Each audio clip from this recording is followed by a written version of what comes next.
Inside Story Uganda, real source of political updates. Shakespeare agamba, the evils that men do live after them. Okay. The evils. The good is often interred with their bodies. But this has changed. Shakespeare, this is a Kadaga project. Kadaga project. Jimbaga ngenda na bagamba timutekeke kifaananyi kya Kadaga kibalume kibadugudde kibuli bakone kibadugudde kiri bakone omanyi fetina gye bayina mujavaayo ne bankubane yali alowooza gwe kankubuli mwana gwe yanga maani omanyi abanyankole babamanyi nyabingi abanyankole they are Christians. I think Christianity arrived in Ankole early. Okay. That's why they use marriage. But for us Baganda, before you do something, tulina omutego. Omutego is somebody a disagreement that has gone wrong for a long time. For a long time, yes. No. But when you want to pay me money, it is okutegula. Yeah. It's not compensation. It's not reconciliation. Reconciliation means we shall work together. If a woman is interested in divorce, do you negotiate? You reconcile? No. To bring the same means you are going to reconcile. I will never work with you again. I will work with another government. Reconciliation yaje. You will be kutegula. You will do kutegula. Younger man, you will do kutegula. You've made my family suffer. Thinking that I will succumb to you. Buli wamu nambo ayavwalaje sentence it is. Museveni gave them the money. Nansirimira. Mukubira akatambi. Kukati ojja kuzitegula butegula. Which could have does not know anybody's status. Buli ategwana. Bali get money. No very repeated. You remain a human being. You are affected by which could have taken any other person. We are will kutegula in my family.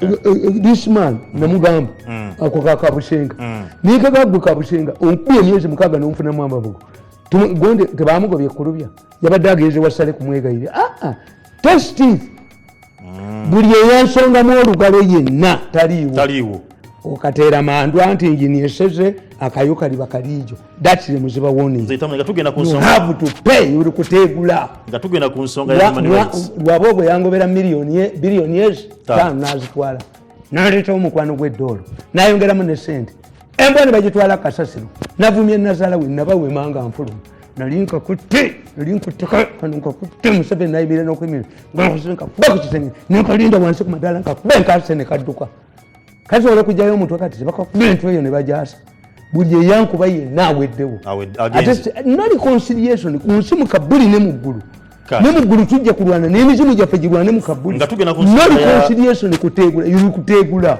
you pay me mujja kusaka abushenga mubanja bilioni 10 you pay famu jagitunda wajja oyina stocks enjirife wa pike ngova esironko you go back to sironko empty handed openya abantu n'obamalawo kambalageko bulenzi ngatugenda ku nsonga y'okuba kuyingiza kulino bwemba mwali mwekweya ku ttaka mwakweya kamyu mwali nyomwera manyi kulino lwabogo wali nyomwera manyi kill me in the morning they kill you in the afternoon you are dead your project yonna gikuba business serera mwezi bamazeeko buli kintu kyonna nkikubye nenkimalawo and no reconciliation I will never work with you tugende ku nsonga ya torture ne human rights yes EU yavuddeyo nebanga egamba nti eggwanga abange EU n'Amerika kukyuse mu all of these things are useless. This is intended to implicate more. I explained to you. Wait. I explained to you that having been cornered, they are looking for a successor who does not have Museveni's blessings. This is what you have failed to understand. This is a battle over succession. These Europeans are being dragged in because of their confusion and lack of knowledge as usual.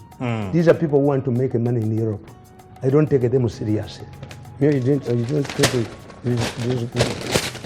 seriously. What are you doing? Yes, I've torn the newspaper apart. Let me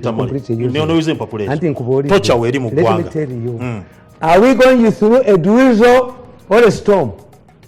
You Europeans, the European merchants, the merchants from Venice, you tell us, look at the history of Uganda. You see, human rights and security lapses. If you use one man as if he's a prince, I know, I've gone through it, but I don't lose my head. Why is it that this man who claims that he was tortured on the instructions of Muhoozi has received this type of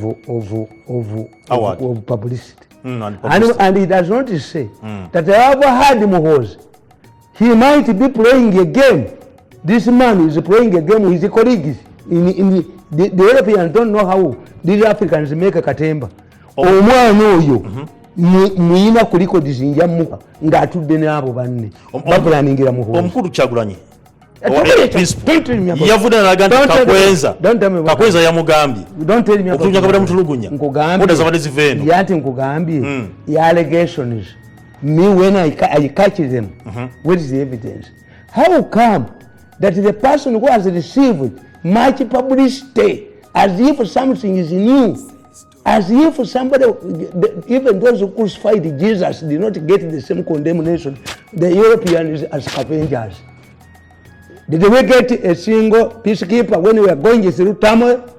Did America or Europe send here troops to destroy Jamin? We are helped by a fellow African, nearly the Julians, who did not have the resources available to the British.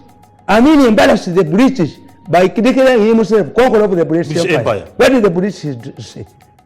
The first person to host Idi Amin after his bloody coup was Queen Elizabeth. The second, in Britain. Britain maintained a training team in Uganda to train operators alongside North Korea, and I hear them talking about the disagreement with North Korea. The British worked here. The British Advanced Training Team worked here with the North Korean commandos to train people who are killing people in Irwero. Even when Andrew, there was a man called Andrew Cohen, somebody, in the State Department, he raised the issues. The British said, give military a chance. Uganda needs an experienced hand. Margaret Thatcher. The British should lie like an envelope. We remember 4 of us were 60. Every time Kampala was going to be stormed, these people could converge at the American High Commission and to fly out of Uganda, only to come back as scavengers when peace prevails. Tamale, let me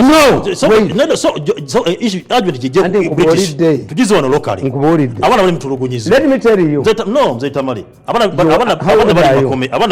How old are you? I'm 36.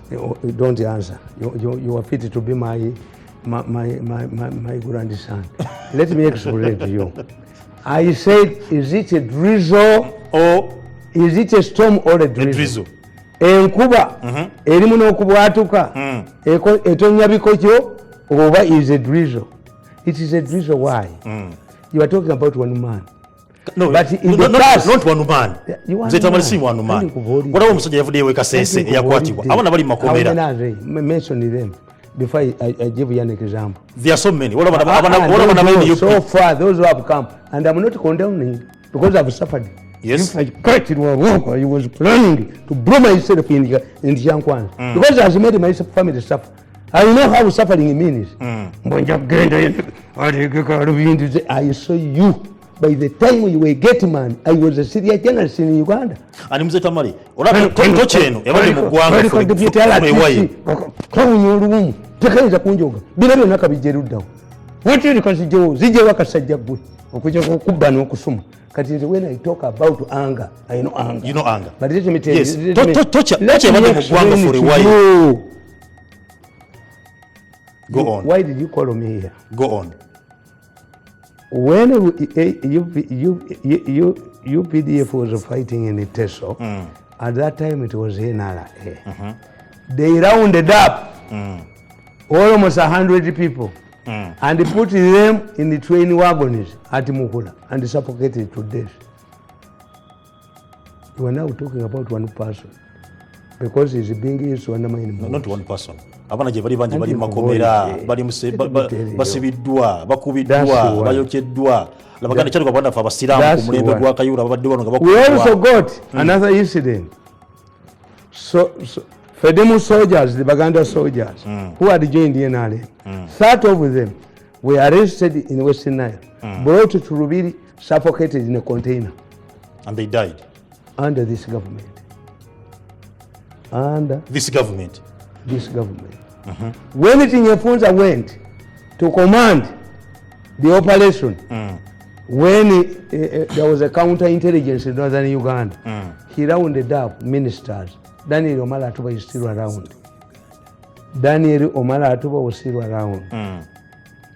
They said that this man, Tinyefunza, was cleaning his teeth at the balcony, ordering the soldiers to beat the suspects. And when he was asked, why did you, the uncles you are talking about, they beat me, I'm laughing, he's a drizzle, he's no longer strong. They said Tinyefunza defended his actions when they were involved with the ministers, Daniel Omala Atuba. He said, I did not have Mpingo in the helicopter, and these are dangerous people. What if these people capture the pilot? I had to subject them to a thorough beating and we arraigned before court. Okay. Is it now a storm? Tell me. And you see in Uganda, me I laugh at these perpetrators of such crimes. The other day, the powerful Minister of Security, Lieutenant General Tumukunde, landed his helicopter in Irari, organized by Mbabas. Left it to make a noise, to disperse the gathering, and pick the sacks of money.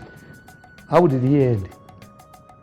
I saw Tumukunde, humbled Tumukunde, seated on a small chair when his hand is handicapped by the same government. By the same government. The powerful Kayihura. Yes. Me at times I wonder, Mbabazi, the way he was harassing everybody. Mbabazi was harassing everybody. But I saw Mbabazi at the NRM Delegates Conference when he lost the secretary job. Do you know how they treated him? They told his driver to park the car far away. Mbabazi was in the shed at the VIP table. When Mbabazi came out, he was used to the same diplomatic arrangement. Because when they were diplomat, even me when he asked me, I don't know the number plate of my vehicle.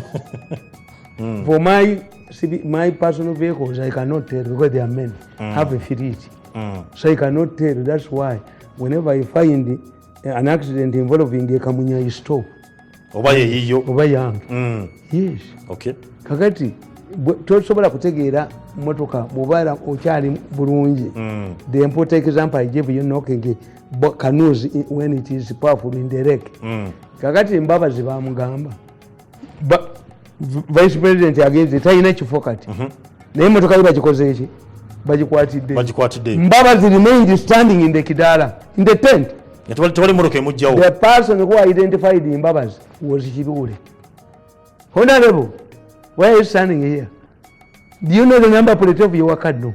Do you know the telephone number of your driver so that I ring him? No. No. Mbabazi was saved by his wife. Chibule had to ring his wife. Yes.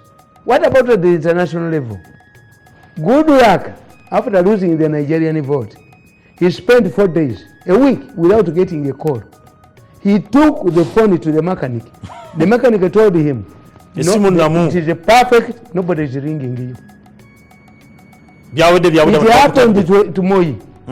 Moi also did not, Moi had planned to remain chairperson of KANU, Erulingi KANU, when Uhuru Kenyatta was the president. He constructed a what? A kisawe kyenyonyi, enaloko. Kirimu muddo. Eyali press secretary wa Moi yagenda naye. Yagamba ati muzeyi talina amukubira. Margaret Thatcher one time said, I wake up early and wait the chauffeur. When I watch television, I wonder why they have not quoted me. Then he said, I later realized I lost power. Tebabimanyi.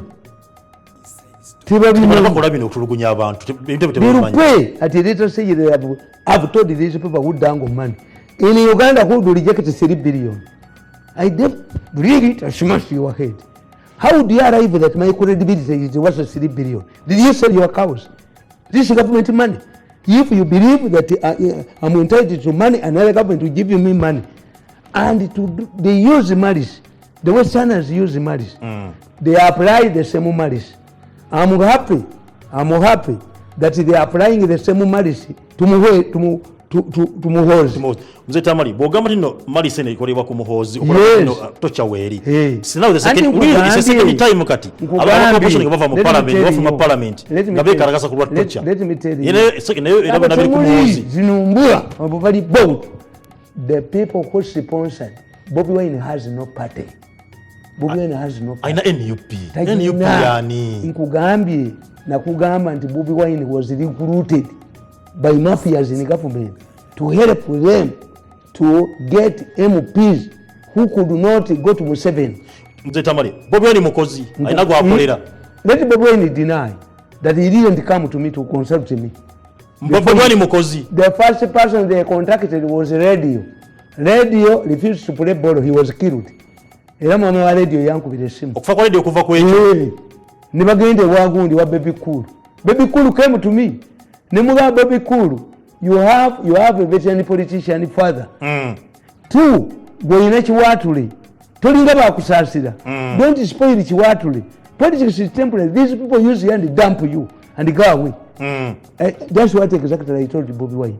Bana abasajja bajja kweyambisa bakusuulewo. The Bobi Wine is like why? Immediately these people recruited him. He was recruited by Amsterdam, the recruiting office of Side A. That's why he has created trouble for them. But Bamuse, Airanga Bobi Wine, don't go to Kayunga. They are going to assassinate you. Essentially, I talk to Bobi Wine. Guchita ate. Gwesogera na iye besi is a double deal. Obachi manugu na chivanugu. Mugisa muntu, I don't talk to him, but I admire him. The best candidate to rule this country in normal circumstances would be Mugisha Muntu. But because of your nature of politics, you don't understand this man. He's not Mugisha Muntu has never abused Museveni. As the commander of the army for 9 years, he is highly disciplined. He did not steal a coin. That's why Mugisha Muntu is a pauper. At one time, Mugisha Muntu was competing with the Besigye. He did not have money to buy beers and sodas. What did Mugisha Muntu do? He bought pineapples, cut them into pieces. That was his campaign goal. Mugisha Muntu has no money. And he was highly disciplined. By the time the ADF attacked in Pondwe and captured it for 4 days, expecting a plane from Sudan to land in Kasese. Timwebaza was in custody. Had killed the people in the national park and confiscated their coffee. Mugisha Muntu put him inside. Never Muzajja. They bought Umanyindi Mugisha Muntu okumukuba. Balete ngato z'amajezi oludda olumu. Who brought it? Never muleta uniform isatuka. How can the Westerner who is taller go to those Korea to buy it? Echo. Kakati nze nkubulira. All of this. Tocha weri wateriwo. This is the torture we have been having. But for you, ask Mayaga. Mayaga was tortured. Beaten up. Numbers say she lost her womanhood. When? Did she receive the same treatment? Did Mayaga receive the same publicity? They are according to this man. Who has not been tortured? Yes. Who has not been tortured? Who has the misfortune of landing in the hands? Because I'm telling you, after chasing away with the Banyampi, the battle is inside the palace. They're fighting Muhozi. Why? In order Museveni to choose a successor, he must be credible. Okay. But if the people see that we are tired of Museveni, therefore we cannot extend Museveni's administration by proxy. This is what happened to Uhuru Kenyatta. Anybody you would anoint would fail because they had designed a slogan, kila kitu kinawezekana kwa Kenya bila Moi. Even those who were serving Moi's ministers, whenever they crossed, they were welcomed. Okay. The whole thing was reduced to who? To Moi. Kakati chibagala kukola. Nabo waffe buli kimu Museveni ku Museveni. Ate ffe abamukolera yatugoba. Sizo kudda ne mulikola mutya. Mbonena akakiiko bakateekawo nina kubeera wansi wa muntu. I have to be hunting a dog. I have my brain. If you want me to do a job, give me my gun. Omulenzi oyo buli lwomulaba bwe lwaba ogwali nga ntema kubanga yanjooga nnyo ajoze nnyo famire yaffe agikaabiza mbu tulina okubeera wansi we alina okutusupportinga money irupe. The Baganda have a saying, if you force a prisoner to run faster, even you use the police no warden, you must run faster. You run faster as force me to run faster. Ejogo lirimu gwa mutwe, ejogo litajja kufuga gwanga, and you must accept it to face the hostile. Tuli mulabako mu government etali ya Sezalawe nga bamujimbi ejogo limuweddemu. Kakati nze nkubuulira nti bino byabwe. As I told you, these exhumed bodies are intended to tell the international community that people kill each other to get human organs. Why don't you legalize it? But the question is, who tells you that their human organs are dumped in septic tank? Ekitegeeza group yemu. Kakati strategies bakugamba. You say there is a demand for human organs. No, tulina kumala kuba mwe. Tumwebaza balina okubana n'obwoteri bwo babutunde. Kasajja gwe n'omuntu eyo bono. Nini yennyini ne galubindize ne chairman batunde ebyammwe. Let us deal with this case first so that we think about the law. Because we shall not torpedo the law. No. Bano basooke basibwe emyaka 2 tumwebaze gyebakeko ehege emyaka 28 oba abeere fugitive oba mubba batunda obuntu bwe asasula abaana be yatta olwo tuleke tulowooze ku ki ne kati baagala mu kabineti bakakireeta emirundi esatu. Waliwo etteekano lye baagala okuleeta erikuforcinga forcefully nga wogawo embeera yonna yonna nga tulina okwegemesa by force. The more pandemic yonna if a man has an oversized organ and every woman rejects him, if you bring a law, let us see he's a prince, do they marry him by force or should we undergo an operation to reduce the size? That's where Africans are, you pity Africans. First find out why these people are refusing to go for vaccination. Okay. First ask why the baby is rejecting your breast milk. Maybe you are dirty. Maybe you stink. So the Africans force. Africans should stop thinking in forceful tetuzula kinyusi ensonga kweva. Yes. Tunuleno waggulu. Let me tell you, even if you force everybody to listen to UBC, they will refuse. Yes. You don't say, don't force. In fact, if you force me, let me see. If you change the venue of where we have this program without prior information, I will not enter. Why are you changing? Why are you changing? Why didn't you tell me? Never know. About force. Persuasion. Museveni does 90% of his work through persuasion. Bumugana. That's a good leader. Persuasion. Kakati nkugamba kana akatabo kubanga ako kajjako stress kati nganza ayogere ennyo kakiriyalinga obulago bulungi nnyo amaanyi abo abaagala okumeggana ate si lalukoko sikitamiiza n'omugundi majani gaffe gawano n'emiti gyaffe ginakabala naawe ayagala okuba nti nogamba nti gwe olina sukaali olala kali sugar free osobola okuba nti okafuna nusu 10 lokaloka osobola okugenda mu supermarket zonna zikulinaanye oba amaduuka ag'enjawulo kakolebwa Jane HST Limited bali wali Kyabatema yantonde osobola nobafuna ku namba ez'essimu eri 07 0761 38 20 46 0761 38 2046 oba 0705 20 81 48 0705 20 81 48 oberenga ofuna ekyokulya kino kikuweeze Omanyi gwe ky'otomanyi. oberenga otereera bulungi The nnyo moment you have credibility. Nakalaze mu programu bbiri nga nkanywa. ng'okanywa yes Naye ne bwe nabadde nina ewange baabututte. nekano kakuwa okanywe ongera okutwala nekano kange ono Konaviiri omulaba okay yakolebwa Professor Naziro n'omuvubuka bamuyita Hassan Kyakulaga is a Musoga. When these people came at that time we did not have any remedy to COVID. The professor came, he is an advisor. Professor Naziro is an advisor to Congress on zino endwadde zino viruses bwe yajja mu Uganda oyo omwana Kyakulaga Musoga okay yamugamba nti alina PhD yoyo gundi wera tugamba honorable Kadaga nti yaga nti Magola mubbi omusajja awandika ebbaluwa mu ministry zonna ezakeeresezaani ne National Drug Authority tebamuyamba. It was Kadaga's initiative to take this man, the professor, to the president, and this is a product. Okay, yeyo yennyini. Buli akakwatako yenna akanoonya. Ko kalungi nnyo. Nange kubanga ko simazi si kintu bakwata mu ngalo siwala gisi ate kakalirawo. And it is mobile. Kali portable buli soka teka mu nsawo notambula nako. Magola namusabi yampa. Kubamaliza bamawuli mbamanyi baavu.